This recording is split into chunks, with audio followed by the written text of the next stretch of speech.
विभागों के बंटवारे में शिवराज को आया पसीना।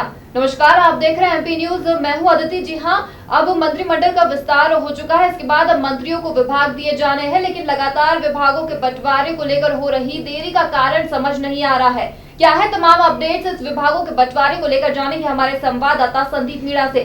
जी संदीप, मंत्रिमंडल विस्तार को लेकर लगातार देरी हो रही थी। वो माना जा रहा था, कभी बोल रहे थे आज विस्तार होगा, कल होगा, लेकिन आखिरकार गुरुवार 2 जुलाई को मंत्रिमंडल का विस्तार हो गया और माना जा रहा था कि विस्तार होने के कुछ समय बाद या कुछ दिनों बाद ही विभाग भी बांट दिए जाएंगे। लेकिन अब विभागों के बंटवारे को लेकर भी लगातार देरी होती जा रही है। तो क्या है इससे जुड़ी तमाम अपडेट्स?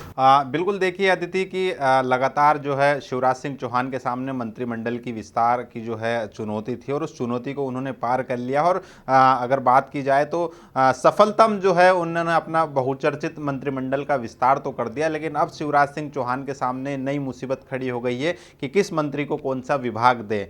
इसी को लेकर लगातार जो है सरकार संगठन में जो है तमाम रस्साकशी चल रही है। और शिवराज सिंह चौहान और ज्योतिरादित्य सिंधिया ने करीब मंत्रालय में देर रात तक जो है उनकी बैठक भी हुई है। मंत्रियों को कौन कौन से विभाग देना चाहिए उसको लेकर तमाम चर्चाएं भी हुई है।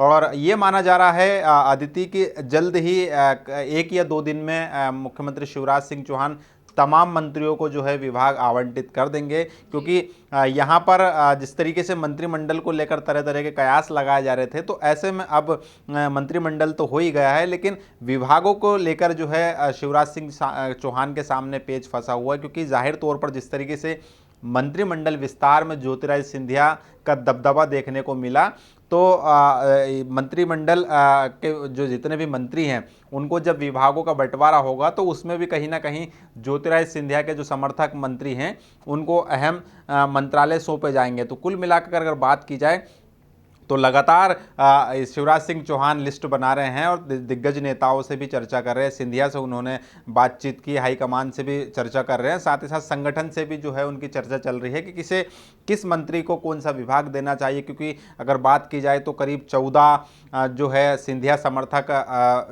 विधायक, पूर्व विधायक मंत्री बने हैं। 11 तो उनके खास समर्थक माने जाते हैं और 3 हरदीप सिंह डंग, ऐदल सिंह कंसाना और बिसाहूलाल सिंह, ये 3 भी हालांकि कांग्रेस के नेता हैं और दिग्विजय सिंह के समर्थक कहलाते थे, लेकिन अब उन्हें ज्योतिरादित्य सिंधिया का समर्थक कहा जाने लगा। तो ऐसे में उनके 4 पूर्व विधायक हैं। जाहिर तौर पर यहाँ पर उन 14 मंत्रियों को भी पूरी तरीके से यहाँ पर शिवराज सिंह चौहान को ध्यान में रखना होगा और अपने जितने भी अनुभवी विधायक हैं उनको भी ध्यान में रखना पड़ेगा। तो कुल मिलाकर यहाँ पर देखें अदिति, तो बीजेपी के सीनियर विधायक और सिंधिया समर्थक जो मंत्री हैं, तमाम जो दोनों मंत्रियों हैं उनमें तालमेल बैठाते हुए शिवराज सिंह चौहान जल्द ही विभागों का बंटवारा करेंगे। जी संदीप, ये बात तो क्लियर हो गई है कि ठीक है, अभी शुक्रवार को शिवराज सिंह चौहान ने सांसद ज्योतिरादित्य सिंधिया के साथ बैठकर कड़ी मशक्कत की, विभागों के बंटवारे को लेकर चर्चा की। इसके बाद अब वो आला कमान से संगठन से चर्चा कर सकते हैं। लेकिन जो देखा गया था मंत्रिमंडल विस्तार में कि लगातार देखा जा रहा था ज्योतिरादित्य सिंधिया का दबदबा देखा जा रहा था, तो क्या लगता है कि अब विभागों के बंटवारों में भी ज्योतिरादित्य सिंधिया का दबदबा लगातार बना रहेगा? क्योंकि कहीं ना कहीं शिवराज सिंह चौहान ने मंत्रिमंडल विस्तार को लेकर कहा था कि मंथन से तो अमृत निकलता है लेकिन विष तो शिव पी जाते हैं। तो कहीं ना कहीं माना जा रहा था कि शिवराज सिंह के अब दोनों हाथ तो कट चुके हैं। तो वहीं अब देखा जा रहा है कुछ एक बातें भी सामने आ रही है कि कुछ कैबिनेट मंत्रियों के कामों में भी अदला बदली की जा सकती है। तो क्या लगता है कि क्या अदला बदली हो सकती है और जो सिंधिया का दबदबा है वो अभी भी विभागों के बंटवारे में बरकरार रहेगा?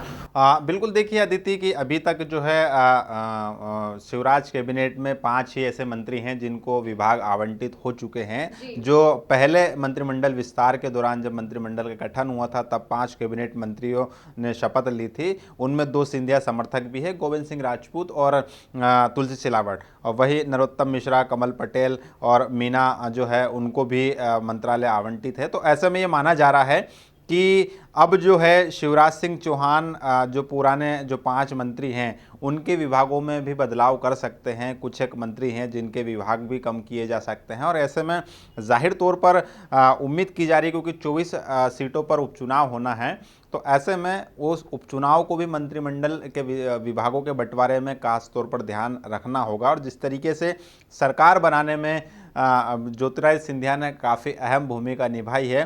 तो जाहिर तौर पर जिस तरीके से मंत्रिमंडल विस्तार में उनके तमाम समर्थकों को जगह दी गई, तो ऐसे ही मंत्रालयों के बंटवारे में भी जाहिर तौर पर वो जो मलाईदार मंत्रालय होते हैं वो सिंधिया समर्थक मंत्रियों को मिलने की उम्मीद पूरी जताई जा रही है। और वहीं बात की जाए तो भारतीय जनता पार्टी के भी पूर्व जो जितने भी अगर बात की जाए सीनियर मंत्री हैं, जो पहले भी पिछली सरकार में भी मंत्री रह चुके हैं, सालों का अनुभव है, चाहे नरोत्तम मिश्रा की बात की जाए, गोपाल भार्गव की बात की जाए, तो ऐसे जो विश्वास सारंग हैं, तो ऐसे मंत्रियों को भी काफ़ी अच्छे विभाग दिए जाने की उम्मीद है। बहरहाल क्योंकि उपचुनाव हैं, तो जिन सीटों पर उपचुनाव होना है तो उन क्षेत्रों के मंत्रियों को काफ़ी अच्छे विभाग दिए जाएंगे ताकि वो अपने क्षेत्र में जनता से जुड़े हुए काम किए जा सके। दूसरी तरफ अगर बात की जाए तो जितने भी दूसरे भारतीय जनता पार्टी के मंत्री हैं जो शुरू से ही विधायक रहे हैं, काफ़ी अनुभवी है, तो उनका भी खास तौर पर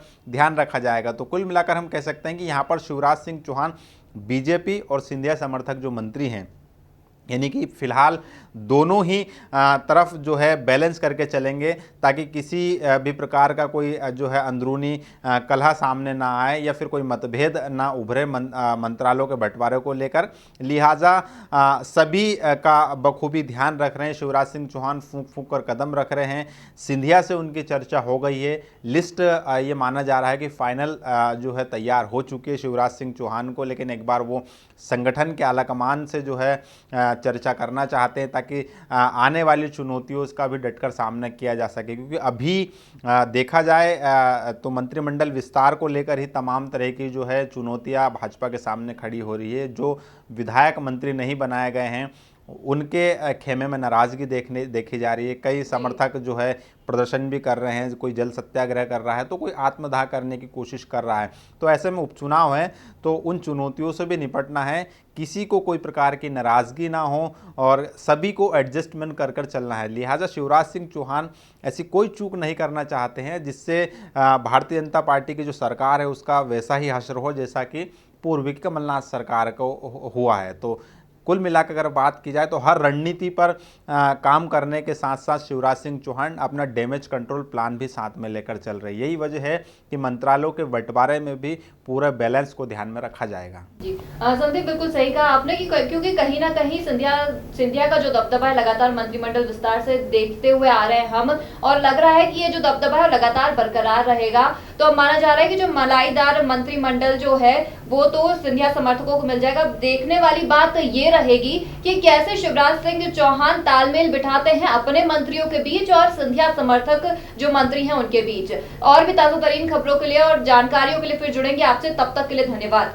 तो ये थी फिलहाल विभागों के बंटवारे को लेकर तमाम जानकारी और भी तमाम विभागों के बंटवारे को लेकर जानकारी, मंत्रिमंडल विस्तार से जुड़ी जानकारी आप तक पहुंचाते रहेंगे। हमें दीजिए इजाजत, धन्यवाद। एमपी की नब्ज, एमपी का हाल, मध्य प्रदेश की हर खबर एमपी न्यूज टीवी के साथ। लगातार खबरों के लिए सब्सक्राइब करें हमारा YouTube channel MP news TV. Latest updates के लिए बेल आइकन दबाना जरा भी न भूलें।